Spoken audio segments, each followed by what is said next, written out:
Hello everyone, welcome to the channel Petal and Protoplast. In this video, we are going to study the chapter number 2 biological classification का कि हमें classification की need क्यों पड़ी और kingdom Monera इन 10 minutes. तो चलिए स्टार्ट करते हैं। ये वीडियो आपको अपने school exam as well as आपके नीट में दोनों में हेल्प करेगी और इसमें आपको साइड में शॉर्ट नोट्स लिखे हुए मिलेंगे जिसे आप एग्जाम टाइम में प्रिपेयर कर सकते हैं क्विक रिवीजन के लिए। Since the dawn of civilization, जब से civilization आया, there have been many attempts to classify the living organism. Living organism को क्लासीफाई करने के लिए काफी सारे अटेम्प्ट्स हुए। तो इनिशियली जो क्राइटेरिया था वो साइंटिफिक नहीं था बल्कि नीड के हिसाब से आया था, जैसे कि फूड, शेल्टर और क्लोथिंग। फिर एरिस्टोटल आए, इन्होंने अर्लियर अटेम्प्ट दिया ताकि मोर साइंटिफिक बेसिस हो सके क्लासिफिकेशन का। इन्होंने प्लांट के लिए यूज किया सिंपल मॉर्फोलॉजिकल कैरेक्टर जैसे कि ट्री, shrubs और herbs. He also divided animal into two groups. इन्होंने एनिमल को टू ग्रुप्स में डिवाइड किया, दैट इज जिनके पास रेड ब्लड होता है और जिनके पास नहीं होता है। फिर लेनियस आए, इन्होंने टू किंगडम क्लासिफिकेशन दिया, प्लांटे और एनिमेलिया, जो कि प्लांट और एनिमल को इंक्लूड करता था। फिर इस सिस्टम में दिक्कत ये थी कि यूकैरियोट और प्रोकैरियोट के बीच डिफरेंशिएट नहीं हुआ, यूनिसेलुलर और मल्टीसेलुलर के बीच डिफरेंशिएट नहीं हुआ, फोटोसिंथेटिक और नॉन फोटोसिंथेटिक के बीच डिफरेंशिएट नहीं हुआ। फिर क्लासिफिकेशन करना एनिमल और प्लांट में इजी था और समझने में भी इजी था, मतलब क्लासिफाई करना भी इजी था और समझना भी इजी था। लेकिन बहुत सारे एनिमल मतलब ऑर्गेनिज्म ऐसे थे जो कि दोनों में से किसी भी कैटेगरी में नहीं आए। इसीलिए जो टू किंगडम क्लासिफिकेशन था वो यूज तो काफी लंबे समय तक हुआ लेकिन इनएडुकेट था, क्योंकि beside gross morphology our need also felt for including other characteristics like cell structure, nature of cell wall, mode of nutrition, habitat, mode of reproduction, evolutionary relationship. तो ये सारी चीज को इंक्लूड ही करना था। इवोल्यूशनरी रिलेशनशिप मतलब कि उनके एंसेस्ट्रल वगैरह का, हैबिटाट मतलब वो लोग कहाँ रहते हैं, मोड ऑफ न्यूट्रिशन रिप्रोडक्शन मतलब कि सेक्सुअल है कि एसेक्सुअल है, उसके बाद मोड ऑफ न्यूट्रिशन ऑटोट्रॉफ है कि हेटेरोट्रॉफ, सेल वॉल किस चीज की बनी है भी कि नहीं है, ये सब। पर जो क्लासिफिकेशन था ये टाइम के साथ साथ काफी इसमें चेंजेस आते गए, लेकिन जो किंगडम प्लांट था और किंगडम एनिमेलिया था वो हर जगह सेम रहा। फिर चेंज होती गई चीजें। फिर हमारे पास आए साइंटिस्ट आर एच विटेकर। 1969 में इन्होंने 5 किंगडम क्लासिफिकेशन दिया जिसमें कि kingdom Monera, protista, fungi, Plantae और एनिमेलिया था। तो मेन क्राइटेरिया जो इन्होंने यूज किया था वो था कि सेल वॉल का स्ट्रक्चर कैसा है, बॉडी ऑर्गेनाइजेशन कैसी है, मोड ऑफ न्यूट्रिशन कैसा है, रिप्रोडक्शन कैसे होता है और फाइलोजेनेटिक रिलेशनशिप कैसा है। फिर द थ्री डोमेन सिस्टम आया जिसको सिक्स किंगडम क्लासिफिकेशन भी कहते हैं। इसमें मोनेरा को टू ग्रुप्स में डिवाइड कर दिया गया था। उसके बाद अगर हम बात करें कि जो फाइव किंगडम क्लासिफिकेशन है उसमें क्या क्या कंसिडर किया गया, तो जो पहले हमारे पास bacteria, blue green algae, fungi, moss, fern, gymnosperm, angiosperm, इन सबको प्लांट में रखा गया था। और जो इन लोग को साथ में रखने वाला क्राइटेरिया था वो था कि इनके पास सेल वॉल होती है। तो इसकी वजह से बहुत अलग अलग तरह के ऑर्गेनिज्म भी साथ में ही आ गए थे, क्योंकि बिना अलग अलग क्राइटेरिया देखे सिर्फ एक क्राइटेरिया देखेंगे तो अलग अलग लोग भी साथ में आ जाएंगे। और इस तरह से प्रोकैरियोट बैक्टीरिया और जो साइनोबैक्टीरिया होता है ब्लू ग्रीन एल्गी वो यूकैरियोट के साथ आ गया।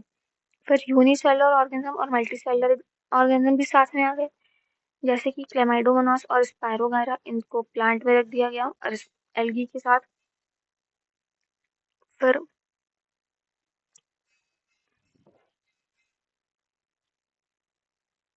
हमारे पास आया कि जो सेल वॉल है वो फंजाई की काइटिन की होती है और प्लांट की सेलुलोज की, लेकिन पहले फिर भी ये लोग साथ में ही थे।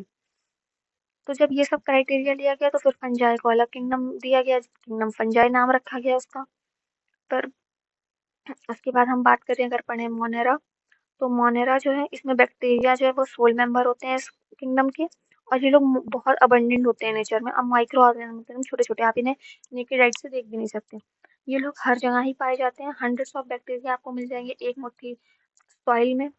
उसके बाद ये लोग एक्सट्रीम कंडीशन में रह सकते हैं, जैसे कि hot spring, desert, snow, deep ocean, यहाँ पे दूसरी लाइफ फॉर्म शायद एग्जिस्ट ना भी कर पाए।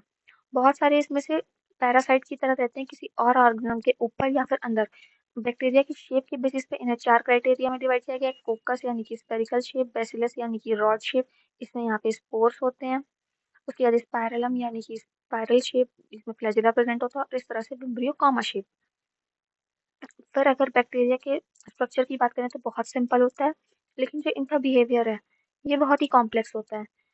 अगर हम दूसरे ऑर्गेनिज्म से कंपेयर करें तो बैक्टीरिया एज अ ग्रुप बहुत ही एक्सटेंसिव मेटाबॉलिक डाइवर्सिटी दिखाता है।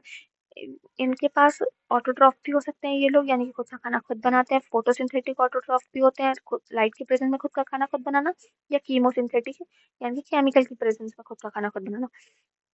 फिर बहुत सारे जो होते हैं वो तो हेट्रोट्रॉफ होते हैं, यानी कि दूसरों पर डिपेंड होते हैं।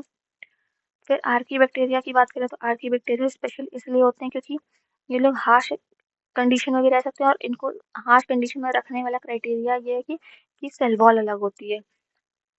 उसके बाद एक्सट्रीम सॉल्टी एरिया में जो रहते हैं उन्हें हेलोफाइल कहते हैं, एक्सट्रीम हॉट स्प्रिंग में जो रहते हैं उन्हें थर्मोस्फिरोफाइल कहते हैं, और मार्शी एरिया में जो रहते हैं उन्हें मिथेनोजन कहते हैं, दलदले से एरिया में।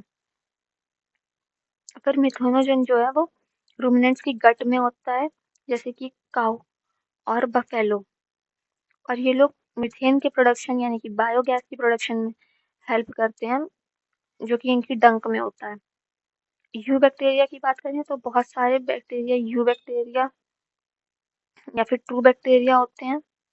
इनके पास रिजिड सेल वॉल होती है, और अगर मोटाइल है तो फ्लैजिला भी होता है।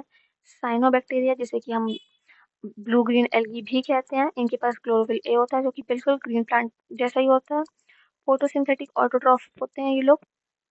जो साइनोबैक्टीरिया है वो यूनिसेलुलर होता है, कॉलोनियल भी हो सकता है या फिर फिलामेंटस हो सकता है, इस तरह से कॉलोनी फॉर्म कर लेता है। और जो इसकी स्पेशलाइज्ड सेल है इसे हेटेरोसिस्ट कहते हैं। इनके साइड में इस तरह से म्यूसिलेज की कवरिंग होती है। इसका एग्जांपल है नोस्टॉक, एनाबेना और ऑसिटोलोरिया। ठीक है। उसके बाद ये लोग ये जो है ये पॉल्यूटेड वाटर बॉडी में ब्लूम बना लेते हैं, इस तरह से गुच्छा जैसा। फिर कीमो ऑटोट्रॉफिक बैक्टीरिया की बात करें तो ये लोग नाइट्राइट, नाइट्रेट और अमोनिया जैसे अलग अलग इनऑर्गेनिक सब्सटेंस को ऑक्सीडाइज करते हैं, और जिसमें से एनर्जी रिलीज होती है वो उसे एटीपी प्रोडक्शन में यूज करते हैं। ये लोग न्यूट्रिएंट साइक्लिंग में बहुत हेल्प करते हैं, जैसे कि फॉस्फोरस, नाइट्रोजन, आयरन और सल्फर। हेटेरोट्रॉफ बैक्टीरिया जो है ये बहुत ही अबंडेंट होते हैं। इनमें से भी जो मेजोरिटी होते हैं वो डिकम्पोजर होते हैं, यानी डेड पे ग्रो करना। पर इनका जो इम्पैक्ट है वो ह्यूमन एक्टिविटीज पे काफी सिग्निफिकेंट है। ये लोग कर्ड बनाने में हेल्पफुल होते हैं। आप कमेंट करके बताइए कि कर्ड बनाने में कौन सा बैक्टीरिया यूज होता है। प्रोडक्शन ऑफ एंटीबायोटिक में नाइट्रोजन फिक्स करना लेग्यूम की रूट्स में। फिर इसमें से बहुत सारे पैथोजेनिक होते हैं जो कि ह्यूमन को, क्रॉप्स को और फार्म एनिमल और पेट्स को वो करते हैं, नुकसान पहुंचाते हैं। कॉलेरा, टाइफाइड और टेटनस और सिट्रस कैंकर ये सब बहुत ही ज़्यादा जाने वाले डिसीज होते हैं जो कि बैक्टीरिया फैलाता है। बैक्टीरिया के रिप्रोडक्शन की बात करें तो मेनली फिजन से होता है, यानी एक सेल से दो सेल हो जाना। कई बार अनफेवरेबल कंडीशन में ये लोग स्पोर भी फॉर्म कर लेते हैं। They also reproduce by short of sexual reproduction, यानी कि जिसमें कि ये लोग पुराना तरीका अपनाते हैं डीएनए ट्रांसफर का, इस तरह से एक सेल से दूसरे सेल में डीएनए ट्रांसफर कर देना। फिर अगर हम आए माइकोप्लाज्मा पे तो इनके पास सेल वॉल नहीं होती है। इन्हें पहले प्लांट किंगडम में रखा गया था और इन्हें जोकर ऑफ प्लांट किंगडम भी कहते थे, क्योंकि इनके पास सेल वॉल नहीं होती है। फिर भी ये प्लांट किंगडम में थे, क्योंकि प्लांट किंगडम के जो भी मेंबर होते हैं उनके पास सेल वॉल होती है। ये लोग स्मॉलेस्ट लिविंग सेल होते हैं और बिना ऑक्सीजन के भी रह सकते हैं। और मेनी माइकोप्लाज्मा जो है वो पैथोजेनिक होते हैं प्लांट और एनिमल में। ठीक है। तो that's it for this video. Kingdom protista, fungi और आपके वायरस, फॉरवर्ड और प्रायॉन्स के लिए अलग से वीडियो आएगी। तो चैनल को सब्सक्राइब कर लें, लाइक कर दें एंड कमेंट में आंसर बताएं, और बताएं कि आपको वीडियो कैसी लगी। Thank you for watching.